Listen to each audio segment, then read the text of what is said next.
जिल्हा परिषद पंचायत समितीचा जाहीर प्रचार काल थांबलेला आहे. परंतु आता मागच्या नगरपालिकेपासून नवीनच पद्धती प्रचाराच्या काढलेल्या आहे. निवडणूक आयोगाने कोणत्या आयडियातून काढल्या माहिती नाही, परंतु छोट्या छोट्या बैठका घेता येईल, फिरता येईल अशा प्रकारचं नवीन निवडणूक आयोगाने टूम काढलेली आहे. खरं तर आधी 48 तास आधी मतपेटी बंद होण्याच्या 48 तास आधी प्रचार थांबावा अशा पद्धतीने नियम सगळ्याच निवडणुकीत राहत आलेला आहे. आता फक्त इलेक्शनच्या दिवशीच प्रचार करू नये एवढ्याच त्याच्यावर येऊन पोहोचलेला आहे. आणि त्याच्यामध्ये सुद्धा आता महापालिकेला वेगवेगळ्या पद्धतीनं प्रचाराच्या विशेषतः सत्ताधारी पक्षाच्या लोकांनी पद्धती काढल्या. हा प्रचार थांबत असताना शिवसेनेनं या जिल्ह्यामध्ये उद्धव बाळासाहेब ठाकरे शिवसेना पक्षाच्या वतीनं 36 उमेदवार उभे केलेले आहेत.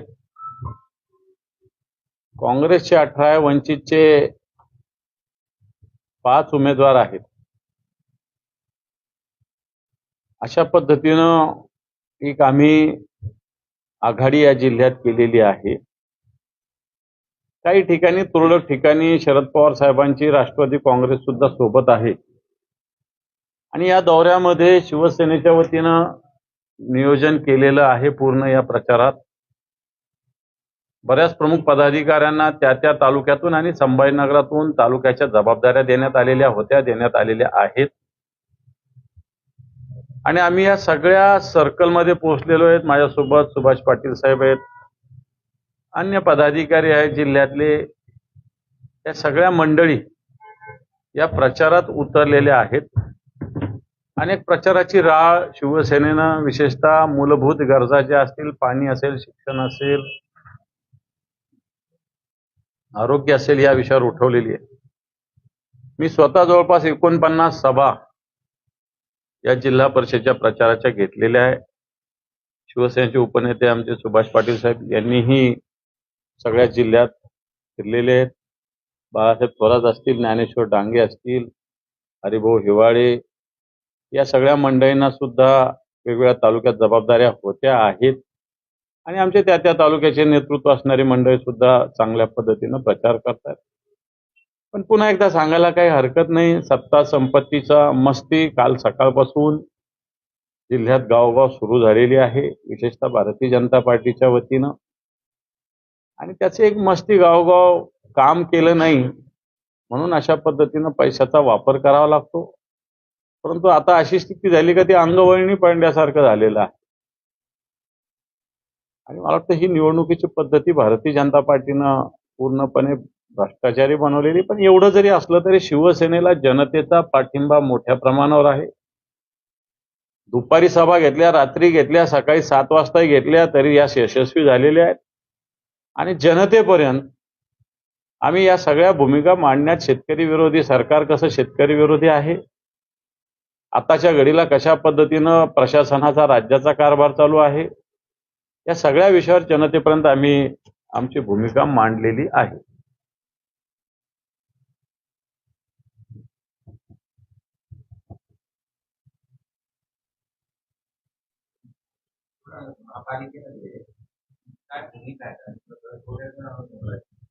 होईल ना, याला 30 दिवसाचा वेळ आहे. तर लगेच सगळीकडे अशा पद्धतीनं होईल असा अर्थ लावला जाऊ शकत नाही. अजित पवार गेल्यानंतर शेतकरी राजकारण केलं. शरद पवार यांना शेतकरी घ्यायला लावली.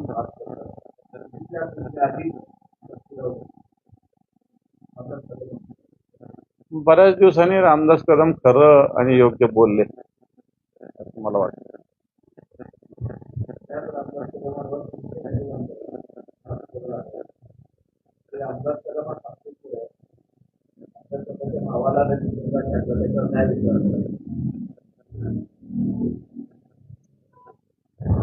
मला असं वाटतं आता भास्करराव जाधवांनी भूमिका मांडलेली आहे. शिवसेनेचे नेते आहेत ते. कुंभमेळ्यात रोजगार देणाऱ्या विद्यार्थ्यांना त्यावर विरोधकांचं म्हणणं आहे. कुंभमेळ्याला देणार वारी आणि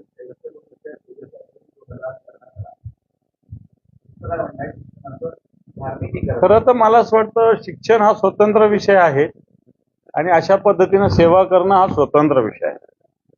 शिक्षणामध्ये काही जर आता मी शिकलोच नाही, मी फक्त सेवा करत राहिलो आणि जर मला गुणांकन देत असलं तर मग शिक्षणाला अर्थ काय उरेल.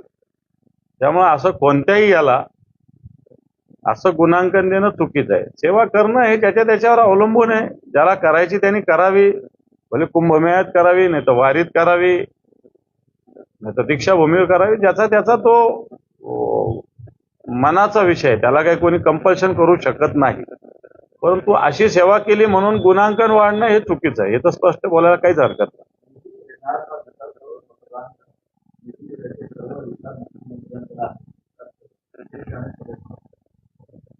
राज्याच्या डोक्यावर 9.5 लाख कोटीचं कर्ज आहे. कसला निधी उरलेला आहे? पगार होणार नाही 2 महिन्यांनी या राज्यातल्या लोकांची. दर महिन्याला लाडकी बहिणी या त्या खात्यातून काढून घ्यावं लागतं. त्यामुळे कोणता निधी उरला? त्यामुळे या बोलण्याला कोणता अर्थ आहे?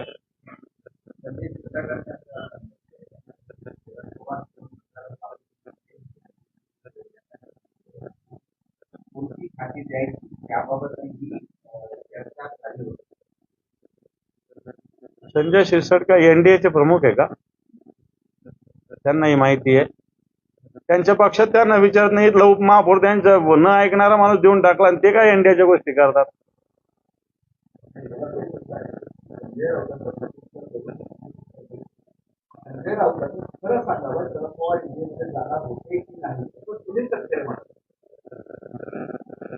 शरद पवार यांचा स्वतंत्र राजकीय पक्ष आहे. आमची त्यांची आता महाविकास आघाडी आहे. पण जसं आमच्या पक्षाला आमचा स्वतंत्र अधिकार आहे तसा त्यांच्या पक्षाला स्वतंत्र अधिकार असेल. कोण कुठं जायचं आणि कोण कुठं राहायचं. सगळं उगाळत बसलं तर आणखी कोणाचं काढत बसलं तर बरंच काही निघेल.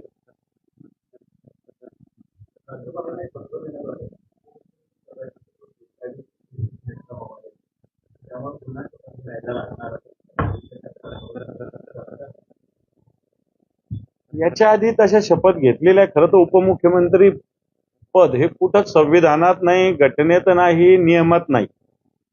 उपमुख्यमंत्री म्हणजे कॅबिनेट मिनिस्टर.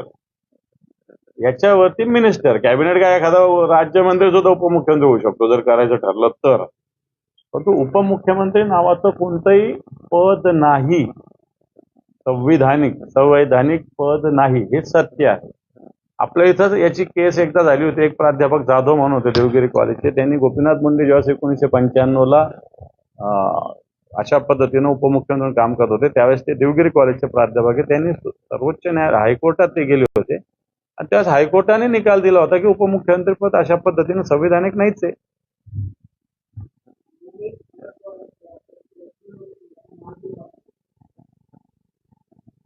कोणी मला माहितच नाही.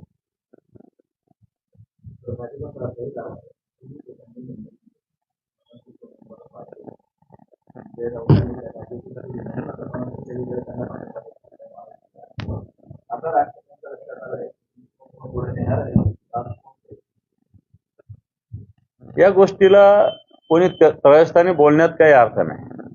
उद्धव साहेब आणि राजसाहेब यांनी मराठीच्या मुद्द्यावर एकत्र झाले. मराठीच्या मुद्द्यावर मुंबई एकवटली. मराठीच्या मुद्द्यावर मतदान झालेलं आहे. त्यामुळे कोणी कोणाच्या विरोधात केलं असं म्हणण्याला कोणताही अर्थ नाही.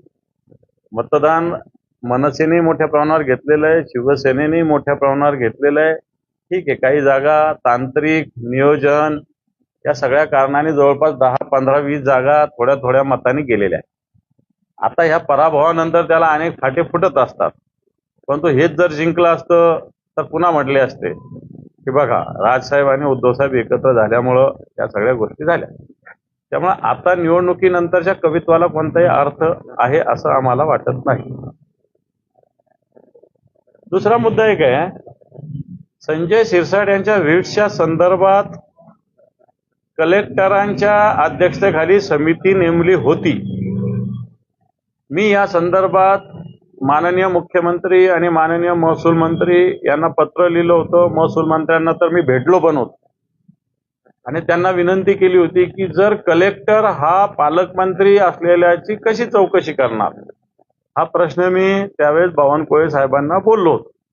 तसं मी लिखित स्वरूपात पत्र सुद्धा सरकारला लिहिलेलं, महसुलाच्या सचिवाला लिहिलेलं, राज्याच्या मुख्य सचिवाला लिहिलेलं. माजी न्यायमूर्ती किंवा त्रयस्थ अधिकारी जो कलेक्टर नसेल आणि संभाजीनगरचा नसेल अशा अधिकाऱ्याला नेमा, अशा प्रकारे मागणी केली होती. आता या मागणी राज्य सरकारने मंजूर केलेली मला माहिती मिळालेली आहे आणि आता कलेक्टरांच्या ऐवजी विभागीय आयुक्त या विषया प्रकरणाची चौकशी करणार आहे. मला असं वाटतं निश्चित ही चौकशी जर अशा निष्पक्षपातीपणे झाली तर निश्चित याच्यात कोणाचा दोष समोर येईल. 1-2 अधिकारी तर निश्चित याच्यात सस्पेंड करावे लागतील.